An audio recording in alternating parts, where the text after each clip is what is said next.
We were very far from the level that we shown. That's for certain, especially in certain areas that are critical. And when you play against a team like Bournemouth, that they were very clear. But again, I don't want to criticize any player, especially here publicly.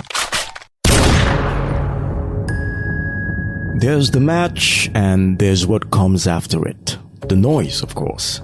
Not from the stands, but from the screens. Because modern football doesn't end at full time these days. It actually mutates. It splits into timelines, into hot takes, into group chats where everyone suddenly becomes a tactician with perfect hindsight. The game is no longer just 90 minutes. It's a 24-hour cycle of reaction, dissection, and if we're being honest, a bit of theatre. Arsenal lose, and instantly the narratives line up like well-drilled substitutes. Bottled it. Same old story. Wrong changes. It's almost ritual at this point. But these reactions are not really about this match alone. They're about memory. Football fans don't watch games in isolation. They carry history like baggage. Every misplaced pass echoes a past mistake. Every late substitution feels like déjà vu. So when Arsenal stumble, people are not just reacting to 90 minutes, they're reacting to years. And then come the hate watchers, a fascinating breed. They might not support your opponent per se, but they support your downfall. They tune in hoping that things go wrong, and when they do, it is less celebration and for them more like validation. A kind of "I knew it" energy that spreads faster than the result itself. Cruel? Maybe, but also part of the ecosystem now. Because football today is performance beyond the pitch. It's narrative, identity, and increasingly content. Clubs play, fans react, the internet amplifies. And somewhere in the middle of all that noise, the actual football risks getting lost. Take the substitutions, for example. On paper, they are decisions. They look tactical, they seem calculated. But online, they become symbols of hesitation, of panic, of a manager getting it wrong. There's really room for nuance. No time to ask what the game felt like from the touchline, only what it looked like from the screen or from your timeline. That's the trade-off of the modern game. Access in exchange for patience. But step back, and a different picture emerges. A single loss, frustrating, yes, is not a collapse. It's a moment, a test. The kind that separates noise from substance. Strong teams absorb these hits. They don't win every game. They respond to the ones they don't. The real story is not the outrage. It is what happens next. Do Arsenal retreat into doubt, shaped by the volume of criticism?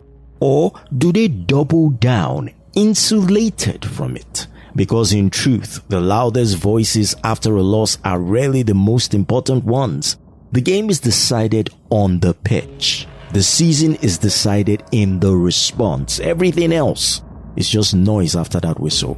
And yes, Arsenal lost at home 1-2 to Bournemouth. Hence this full philosophical take of mine.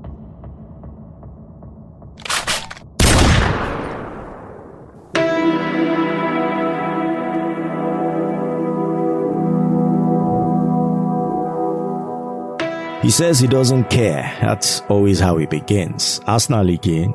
I know they watch their nonsense. Yet somehow he knows the lineup before kickoff. He's seen the pre-match quotes. He has opinions, strong ones, about a midfield he supposedly ignores. This is not casual dislike. This is a ritual. The Arsenal hate watcher is a fascinating creature. Not quite a rival fan in the traditional sense. Those ones have history. Trophies to compare, scars to point at. No, this one operates on something more emotional, less logic, more instinct. He watches, hoping for chaos. A misplaced pass, he leans forward. A defensive wobble, his heart lifts slightly. A missed chance, he exhales. Relief disguised as laughter. I don't tell you. Same old Arsenal. It's a line he's been saving all week. But here's where it gets interesting. When Arsenal play well, truly well, something shifts. He won't switch off, instead he will watch harder. Because now it is no longer about mockery, but about resistance. Every slick passing move feels like an argument he does not want to lose. Every goal is inconvenient. Every win stretches the narrative he's carefully maintained. They go battle and they're not going to win this league now. They watch now. No, they watch. Not as analysis, as hope. There's history behind this behavior, of course. Arsenal were once the standard, structured, elegant, annoyingly consistent. For many, that era left a mark. Some admired it. Others never quite forgave it. And then came the years of vulnerability, the slips, the near misses, the rebuild. That's when the hate watcher found his footing. It was safer then, predictable, comfortable. Arsenal became a weekly, I know tell you. But football doesn't stand still. As Arsenal rebuild deliberately, the hate watcher faces a problem. The old jokes don't land the same. The cracks are fewer. The chaos is not guaranteed. So he adapts. He raises the bar. Now only one good season they go get. Make we see now. Make we see how they want to finish this season now. Come, leave all these ones where they do. They never win anything since and they no go win. The goalposts move, but always just out of reach. And yet he keeps watching. Because deep down, beneath the sarcasm and the skepticism, there's something else. Investment. You don't track what you truly don't care about. You don't analyze what you have not studied. You don't react that quickly to something that means nothing. The Arsenal hate watcher is, in his own way, a fan. Just not the kind who would ever admit it. So next time he says, "Nothing for them, Jerry, they go bottle the league," smile a little. Indulge him.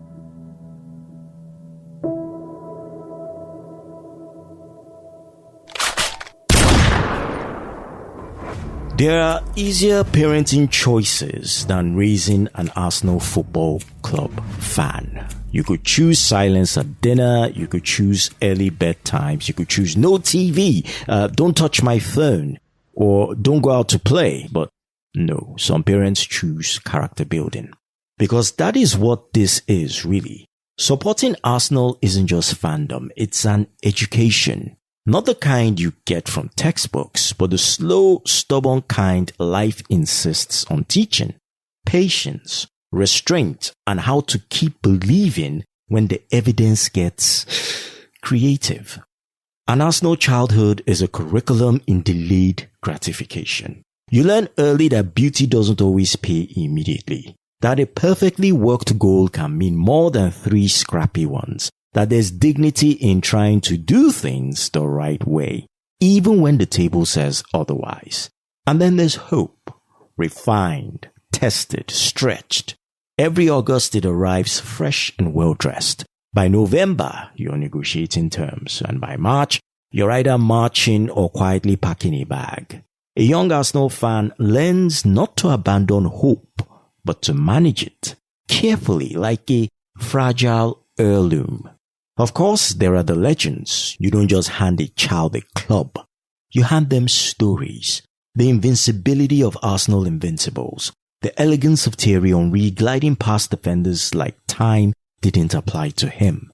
The authority of Patrick Vieira in the middle of the park. The long steady hand of Arsene Wenger shaping not just a team, but a philosophy. These are not just highlights, they are inheritance. But let's not pretend. There are tough conversations too. You'll have to explain why this year keeps becoming next year. You'll have to decode optimism without sounding delusional. And yes, you need to teach them how to take banter with grace because their friends will not be kind. Still, there's something admirable about it all. In a world that increasingly rewards shortcuts, raising an Arsenal fan is a commitment to a certain ideal.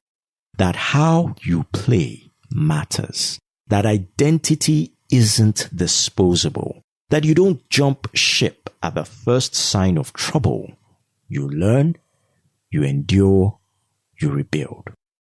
It's not the easiest path, but it might just produce the kind of person who understands that the best things, whether in football or life, are rarely rushed, often complicated, and always worth the wait.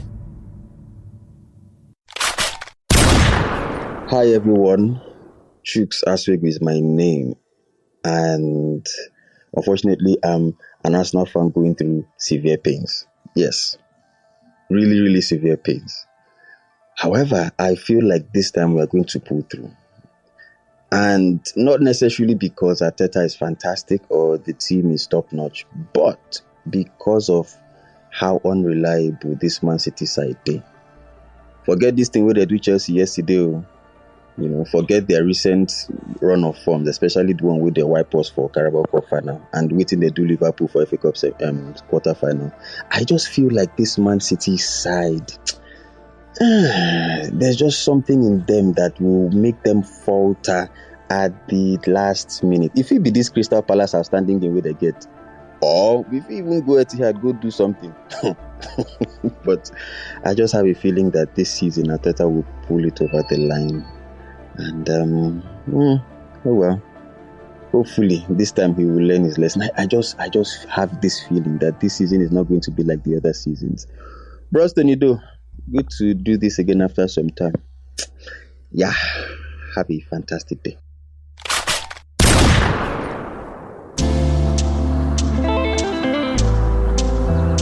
Shouts out to my homie Chuks Aswegu. Yes, it's been a while you've been on the show. Glad to hear you again. And how was Chuks able to do this? He used the speak pipe line. Yes, we shared it before. We need fans to actually share their reactions to matches, but most importantly, we want to know how you will react when we lift the EPL trophy at the end of the season. So it's speakpipe.com/UpGunners podcast. Speakpipe.com/UpGunners podcast. The link is in the show notes. Let's hear from you. Up Gunners!